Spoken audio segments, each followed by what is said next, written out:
Sebelum kebangkrutan yang dialami Sri Lanka, setidaknya sudah ada 5 negara lainnya yang bangkrut sejak tahun 1980-an.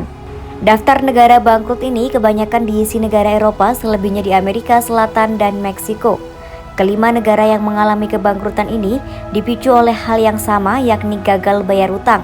Negara mana saja yang mengalami kebangkrutan? Berikut daftarnya. Pertama, Yunani. Yunani adalah negara yang bangkrut setelah gagal membayar utang 138 miliar dolar Amerika Serikat pada 2012.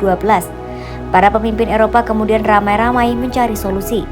Uni Eropa pada 2016 mengucurkan dana 7,5 miliar euro untuk membayar hutang. Sementara itu pemerintah Yunani memotong anggaran dan menaikkan pajak yang mengakibatkan lonjakan pengangguran dan kemiskinan. Dikutip dari Euronews, Yunani bisa keluar dari kategori negara yang bangkrut setelah mendapat 3 bailout berturut-turut dengan total sekitar 260 miliar euro selama 2010 hingga 2018 dari Dana Moneter Internasional. Bailout adalah bantuan keuangan guna menyelamatkan dari kebangkrutan. Bahkan pada awal Mei 2022, Yunani bisa melunasi semua hutangnya kepada IMF lebih cepat 2 tahun dari jadwal semula.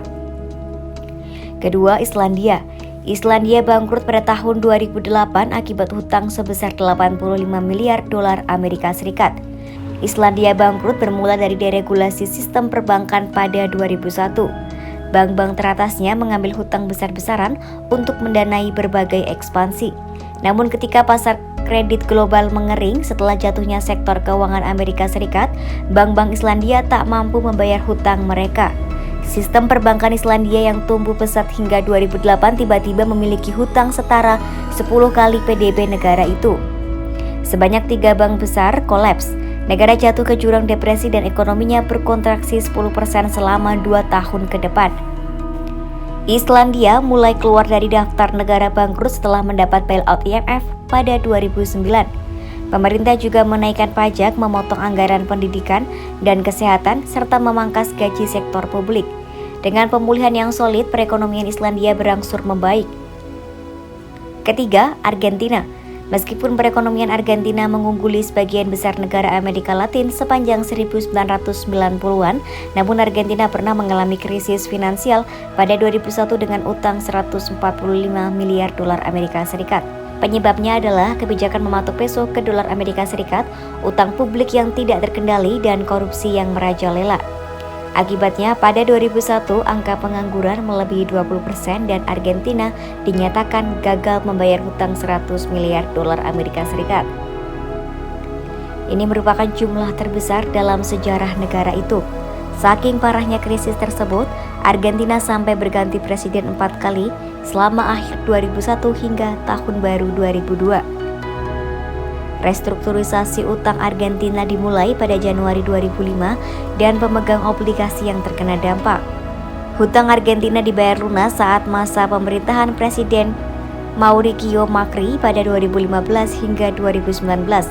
Argentina pun dapat kembali ke pasar modal global. Keempat, Rusia. Rusia bangkrut pada tahun 1998 dengan hutang 17 miliar dolar Amerika Serikat.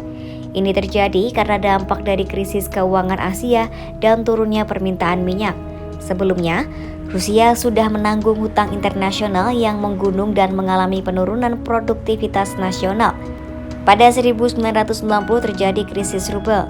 Pasar saham Rusia kehilangan 75% nilainya dan inflasi mencapai 80% karena investor meninggalkan pasar. Alhasil, Rusia hanya mampu membayar tak sampai 10 miliar dolar Amerika Serikat dari 17 miliar dolar Amerika Serikat hutangnya kepada IMF. Ekonomi Rusia juga mengalami kontraksi 5,3% pada 1998 karena pengangguran mencapai 13%. Efek internasional dari krisis keuangan Rusia dikenal sebagai flu Rusia tersebar luas dan mempengaruhi pasar di Amerika Serikat, negara-negara Asia, Baltik, serta Eropa. Upaya Rusia keluar dari daftar negara bangkrut dimulai dengan restrukturisasi utang pada 1999 dan 2000. Pada Juli 1999, IMF sepakat menyuntikkan dana 4,5 miliar dolar Amerika Serikat untuk membawa Rusia kembali ke akses pasar keuangan internasional. Berkat depresiasi rubel yang tajam pada 1999 dan kenaikan harga minyak dunia, ekonomi Rusia bisa pulih dengan cepat. Pertumbuhannya 6,4% pada 1999, 10% pada 2000, dan 5,3% saat 2001. Sementara itu inflasi turun dari 85,7% pada 1999 menjadi 20,8% serta 21,5% pada 2001. Kelima, Meksiko. Hutang 80 miliar dolar Amerika Serikat pada 1982 membuat Meksiko menjadi negara yang bangkrut. Meksiko bangkrut karena hutang publik dan program ekspansi fiskal besar-besaran oleh pemerintahan Presiden Luis Echeverría. Krisis minyak pada akhir 1970-an memperburuk situasi hingga peso Meksiko terdepresiasi 50%. Pemerintah pun tak mampu membayar hutang pinjaman dari Amerika Serikat dan IMF. Bahkan selama 5 tahun berikutnya, PDB Meksiko turun 11% dan memicu krisis hutang Amerika Latin. Meksiko akhirnya dibantu dengan dana bailout dari IMF, Kanada, sejumlah negara Amerika Latin, dan khususnya pinjaman 50 miliar dolar Amerika Serikat oleh Presiden Amerika Serikat saat itu, Bill Clinton. Dana itu digunakan untuk menyelamatkan Meksiko dan sebagian besar Amerika Latin dari kemungkinan krisis keuangan yang lebih besar. Itulah 5 daftar negara yang bangkrut di dunia sebelum Sri Lanka sejak 1980-an. Jika ditelusuri lebih jauh ke belakang, Spanyol adalah negara berdaulat pertama yang bangkrut di dunia, yaitu pada 1557.